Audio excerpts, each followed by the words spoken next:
Hi, READ3302 students, and welcome to Module 3. I hope your assessment projects have been going well and that your work through this course has felt good. You feel like you're learning a lot. I wanted to share a few things with you that I like to do in my face-to-face classes to really sort of get you a little bit more engaged in the material and help you understand the kinds of things that we'll be talking about. I think often as learners, it's helpful for us to do some things ourselves to really feel the kinds of things that we're going to be talking about and experiencing them as learners so that then we can have a better sense of what our students might be thinking as we teach them. So in Module 1, we talked about intermediate readers and who they are, some of their characteristics, and some of the texts that they might read, right? The variety of texts and that kind of thing. In Module 2, we talked about getting to know those readers, right?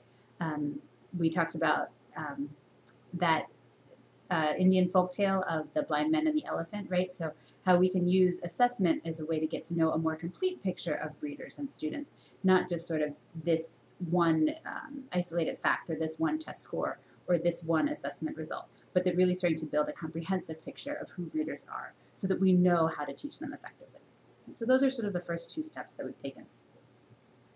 And now that we're in Module 3, our focus is going to turn to actually teaching those readers that now we've gotten to know, specifically teaching them about comprehension, right? And so at its most basic level, we could say that comprehension is about understanding what you read. And we know that we want to have students who don't just sound out words, but who really can make meaning, right? Can understand what the text is saying, can respond to it with their own thoughts and opinions, can synthesize across multiple texts, right? Those kinds of things. And so those are comprehension skills. And so what we're going to do in Module 3 is learn about what comprehension is, and then how we teach it, right? And then the kinds of formats and lessons and setups that work well, and the kinds of activities that work well for teaching it. Okay? Too often in classrooms, historically, right, research has shown that teachers don't teach comprehension. They assess comprehension. And that might make sense if you think about it. Well, how would you, what do we do when we're talking about student understanding of what they read? Well, you ask them questions, right? Or you give them a quiz, right? In Module 2, you read about accelerated reader, this idea that you read a book and then you take a test. You read a book and you take a test. You read a book and you take a test. That's assessing comprehension, right? Maybe not even in sophisticated ways, but that's assessing comprehension. It's not teaching comprehension. So we sort of give kids a text and hope they get it. Fingers crossed. We can do better than that, right? We can actually provide instruction that helps kids learn skills, tools, patterns that make them better readers, right? That help give them an access into different kinds of texts. And so we're going to make sure that in Module 3, we're really focusing on how do you teach students new ways of thinking about their reading that they can use in their independent reading to become better comprehenders, right? Can become more sophisticated meaning makers, more sophisticated text users, more sophisticated text analysts, okay? Let's back up a little bit though. Let's think about what is comprehension, right? It's understanding text. Okay, right, but do we notice that?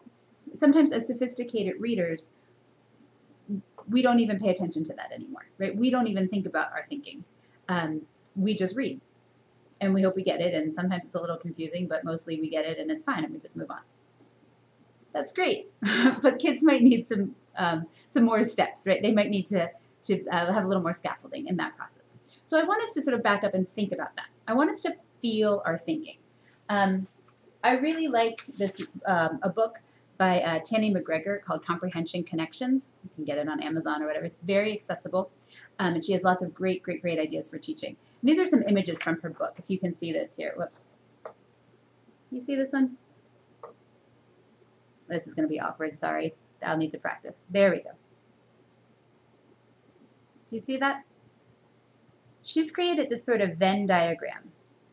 And she says, text plus thinking is real reading. And so what the author has to say and what's going on in the reader's head is this middle ground, which she calls real reading.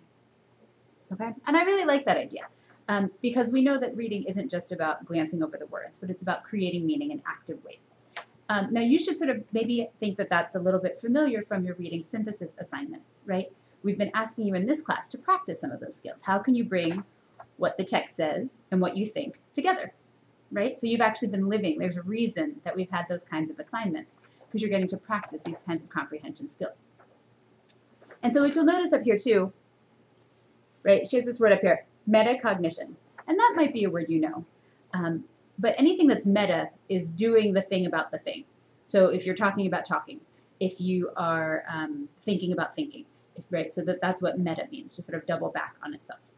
And so metacognition is thinking about your thinking. And so one thing that the research has shown that really helps readers is if students can learn to be metacognitive about their thinking process. So where does their thinking need help, right? Where does it go wrong? How can they get back to it, right? How can they start to figure out what it is that they're doing as they read? Which means that we need to practice that. We need to start listening to that reader voice, right? We need to start paying attention to what it is that our brain is doing to comprehend text that we encounter, okay? It's not to say that we don't comprehend them, but it is to say that we have to start paying attention to those thought processes so that we can put them into words and we can help make them available to students, okay? So I want you to practice that with me a little bit, all right? I want you to look at these, I'm going to call these mini texts, right? They're just small amounts of text. And I want you to look at them and I want you to feel your brain, okay? Feel your thinking. What is it that you're thinking and how do you know, all right? So what knowledge, what strategies, what resources are you using to make sense of something like this? And I know I'm awkward with the camera. We'll figure it out.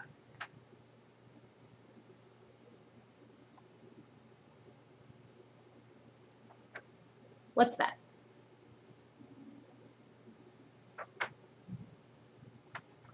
Did you say phone number? Okay. How'd you know? How'd you know that? How did your brain figure out that this was a phone number? Maybe you looked at the number of digits. Maybe you looked at the grouping. Maybe you looked at the hyphen in the middle, right?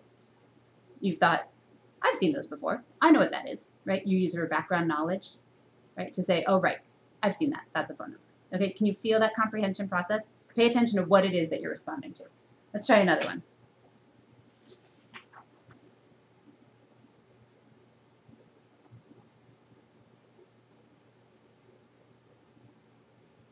If you need to pause the video and keep looking, that's okay. What's your brain doing to figure this out? What are you thinking about? Tune into your reader voice.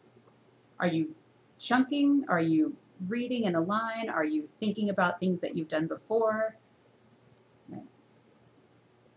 Are you sort of guessing and checking? Wait, is it this? No, wait, that doesn't work. Wait, is it this?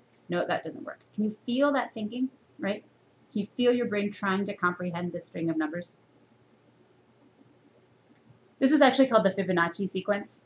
I'm a nerd, and when I was little, there was a show about math that was on PBS, and I used to watch it all the time. And so this is the Fibonacci sequence. And it is built by adding the numbers together to get the next number. So 1 and 1 is 2, 1 and 2 is 3, 2 and 3 is 5, 3 and 5 is 8, right? You see that? And it just goes on and on. Okay. So think about, what was your brain trying to do? Okay, what was that process? Here's another one from my ECU students. What did you shout back? Did you say gold? All right. Purple. If you say this at ECU, chances are good that students will shout back gold, or anyone would shout back gold, right? You go into the dining hall, you shout purple, students are going to shout gold. It's what we do. Go Pirates. If you were on the subway in Manhattan and you shouted purple, what would happen? Right? Think about how you comprehend this text. This is one color word with an exclamation point. What if it said fuchsia or beige? Would you comprehend it in the same way? Probably not, right? Your background knowledge matters. What you bring to the text to make meaning in this active way. It's not just about sounding out the word. And it's not even understanding that with an exclamation point, it's something exciting, right? You know what sort of specific responses to give because you're comprehending it in particular ways based on what your relationship with this kind of chant is, okay? So think about this in relation to a text like this. Anybody know what this is? I did my undergraduate work at the University of Virginia, and this is our cheer. So you go to Charlottesville and you shout purple, people are going to look at you like you're crazy. But you go to Charlottesville and you shout wahoo, wah, go, who's go, and everybody starts to cheer, right? This is what people at UVA say. This is our purple and gold, right? Think about how your brain was trying to make sense of that. Maybe you have a connection to UVA and you knew that. Maybe you thought, well, there's maybe some kind of cheer because you're saying go someone, and maybe this is reminding you of something else, but like, what did your brain do? Could you feel that sort of process, right? That's what we want you to really tune into. Think about how you're trying to comprehend this text. How about this one?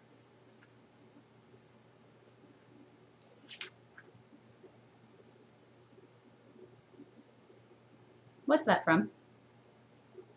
A fairy tale. Isn't that amazing? 1, 2, 3, 4, 5, 6, 8 words. And you know the kind of genre, you know the basics of the storyline. How do you do that? How do you comprehend at that level? 8 words, that's it. Can you feel what you're responding to? Can you feel how your brain is making sense of what you're reading? All right, this is a little trickier. You might need to pause and look into it. Let me see if I can get it all on the camera.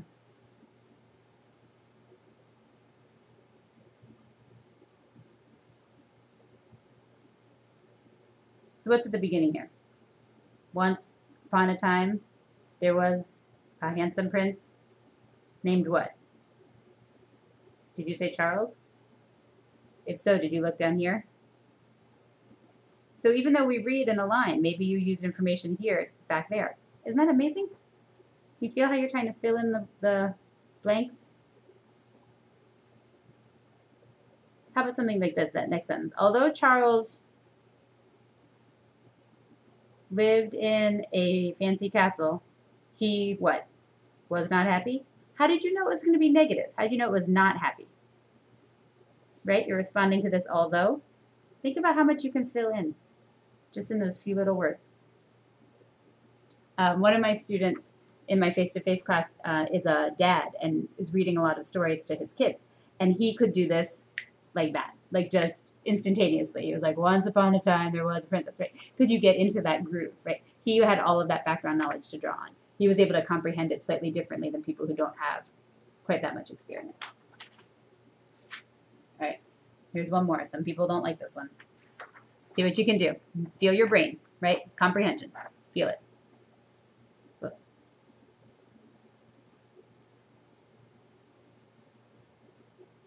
Can you see both women?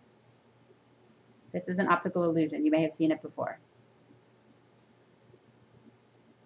There's an old lady with her chin tucked down into like a fur coat or something and a big thing over her head and her bangs down over her eyes almost and a big nose. And then there's a young woman who's looking over her shoulder. She's got maybe a hat with this feather on it down behind the back of her head. And she has a delicate ear under her hair. And she's wearing a red necklace. Can you see both of them? Can you feel your brain working, trying to make meaning? Did anybody have a moment where they went, oh, I see it?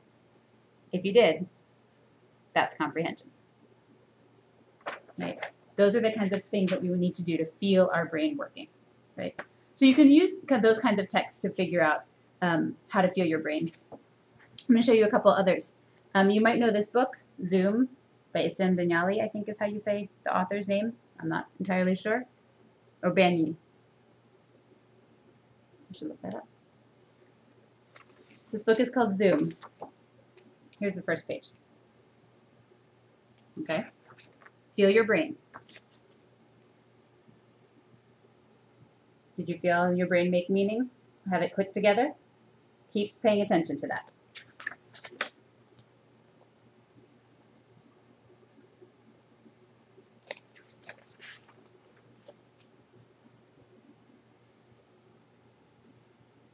Okay, so far so good.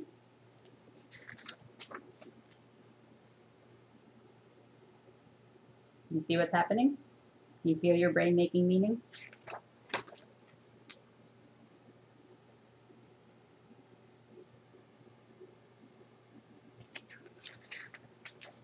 You ready? Do you feel your brain do something there?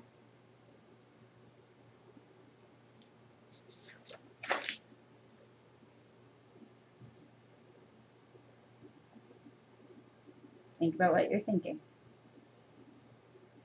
See if you can feel the process.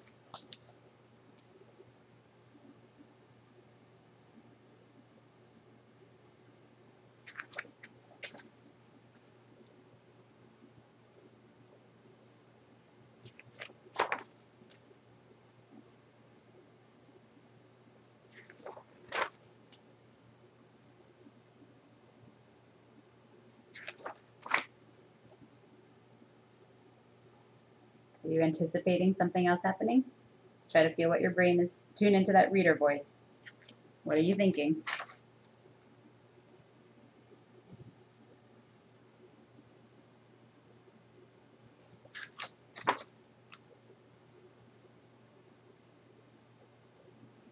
Is your brain revising as you go, as you get more information? Think about everything, all the layers that we've seen in this picture, in this one picture.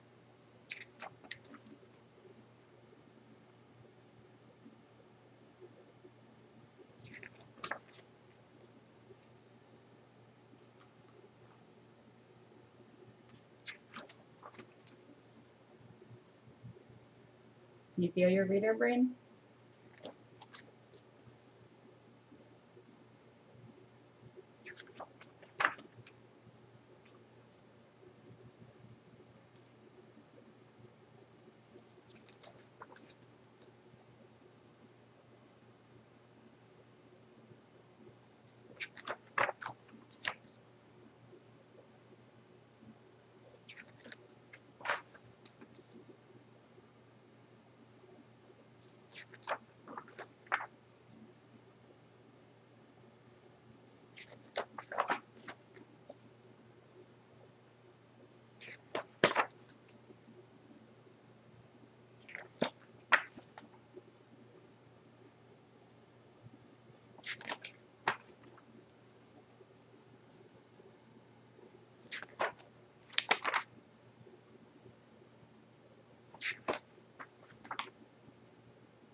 Wordless books can be a really, really nice way to help you tune in to some of that thinking, right? To some of the things that we do as readers, but we don't always think about, we don't always notice, because they're sort of unusual. So they help us notice some of that thinking a little bit more closely.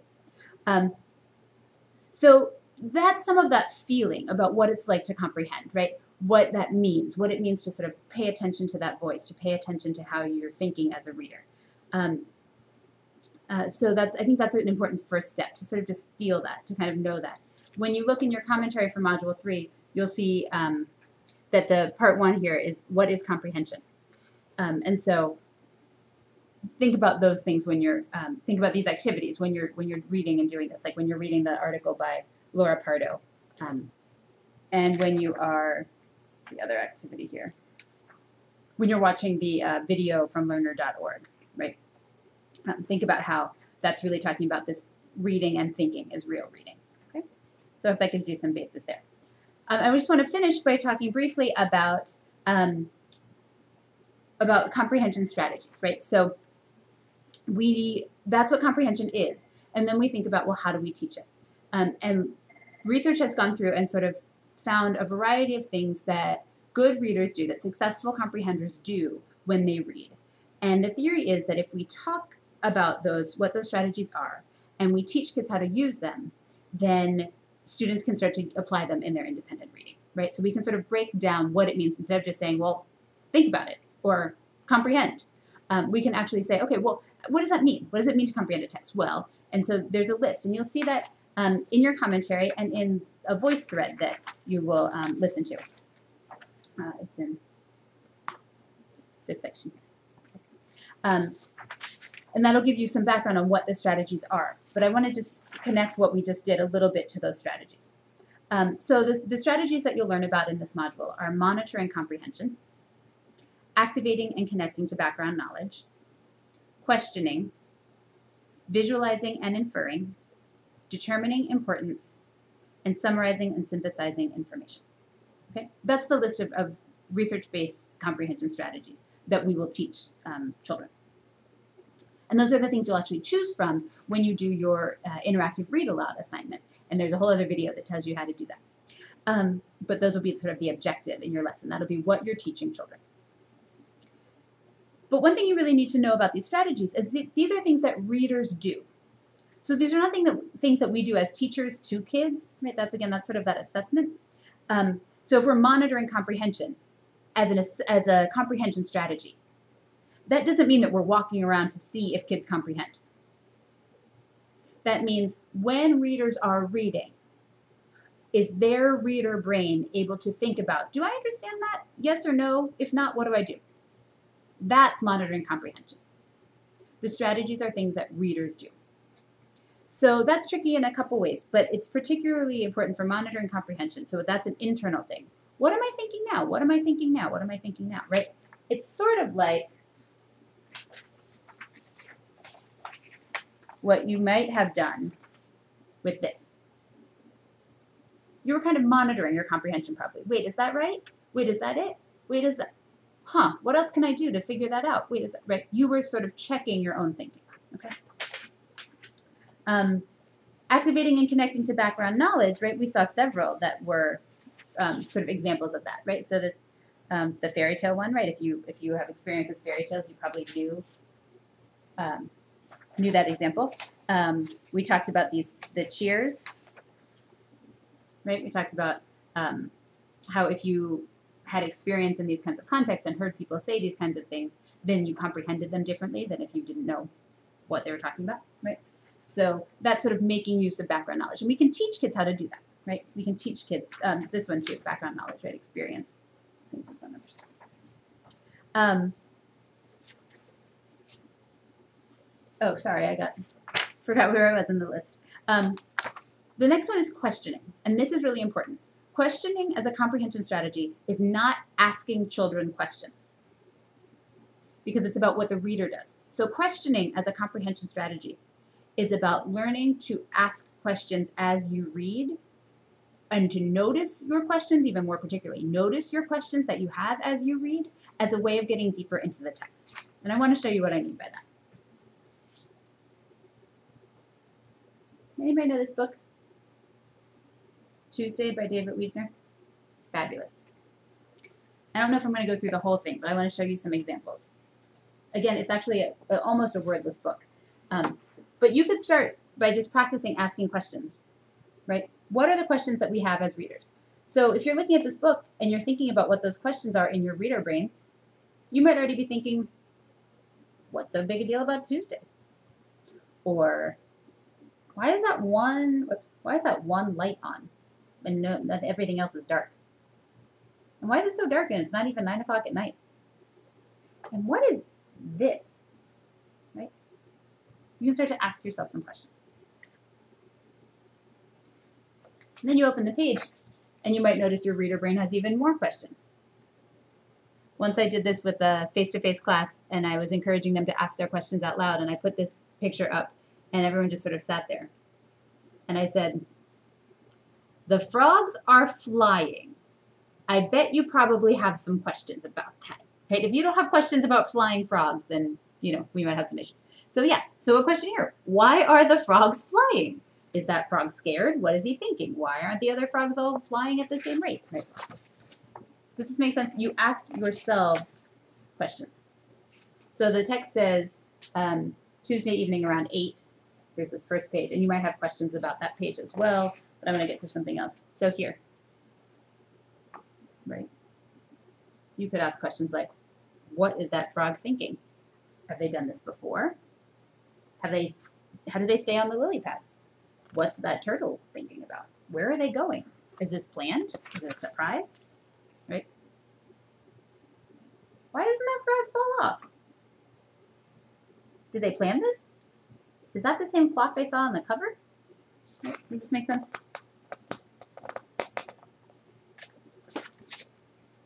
You go through and you notice what question, that's weird. I wonder where that is. I wonder where they're going. Right? Whatever those questions are that you have authentically, right? What are the actual questions you have as a reader? That's using the questioning strategy to go into the text. And you can go through the whole book like this. It's kind of cool. And the ending is neat. So that's questioning. Visualizing and inferring, you actually have an example lesson on Moodle that's sort of it says something like more teaching strategies. I can find it for you. Comprehension strategy instruction example. It's posted under Moodle. And that'll give you sort of a longer lesson about visualizing and inferring as an example of how to use that as a comprehension strategy. Determining importance, I kind of feel like maybe you used to figure this out. So what do I have to look at? What's important here? How does my brain sort of pull some information out and maybe push some of it back so I can see different things, right? How am I figuring out what to look at? How do I figure out what's important, right? And then summarizing and synthesizing. Again, you've been doing this a lot in your reading journals or your reading synthesis assignments, right? So you've been doing that kind of synthesis. So that has probably trained you a little bit on how to do that. Okay. So I just wanted you to sort of notice those kinds of connections. And then the last thing to mention is that you'll see in the commentary that the ways to teach those strategies to students are to model them, right? To use what we call think alouds, right? So that's when you use your reader brain and you have been so good at paying attention to what your brain is doing that you're able to put that into words for your students. And then they see it and they go, oh, I see how my teacher is making sense of that text. And I can do that too, right? So it's kind of like what we were just doing with Tuesday here, right? So you could turn to this page when it says, what is it, 11:21 p.m. And here's this guy. And if you're doing a think aloud, you could say something like, as a reader here, I have some questions. Do you think he sees the frogs? I'm wondering if he sees the frogs. I'm wondering why he was up so late. I'm wondering if that frog is really trying to wave to him. And if so, why? Like, has that frog seen him before? You have a lot of questions about this page. Right? You show students what your brain is doing as a reader. You make your thinking accessible to students in a think aloud. And you can do the same things with activating and connecting to background knowledge, right? So if you're looking at this page, you can say, oh, that's funny. As a reader, this actually makes me think about my grandma because she falls asleep in her chair in front of the TV all the time, right? You're showing students what your reader brain is doing that can help them learn to do it too, okay? You model your thinking for them. And that's going to be an important component in your read aloud. So I think that is about all that I want to say for now. I want you to think about what comprehension is. I want you to get used to sort of feeling it and thinking about what it is, particularly about how you tune into your own reader voice, right? Your own reader brain. What are those questions that you have as you read? What are the ways you monitor your own comprehension, right? Really try to feel that. Notice when your brain is going, oh, comprehension, right? What does that feel like? What are you responding to? Then think about the strategies the content of information that we teach students so that they comprehend better. And then think about think alouds and some other strategies you'll read about in the commentary and the other readings and videos that will help you start to break those down into particular kinds of lessons, right? What are the teaching strategies for putting those think alouds into practice with students? Okay. So I hope this sort of is a more engaging way to start you thinking about comprehension. It is super, super, super, super important, especially for intermediate readers. We don't just want a lot of kids who can scan through words and sound things out. We want kids who understand what they're reading, who can learn from what they're reading, who can respond to what they're reading. And with your great teaching, we will have more and more kids in the future who can do that. So good luck with Module 3. I hope you learn a lot.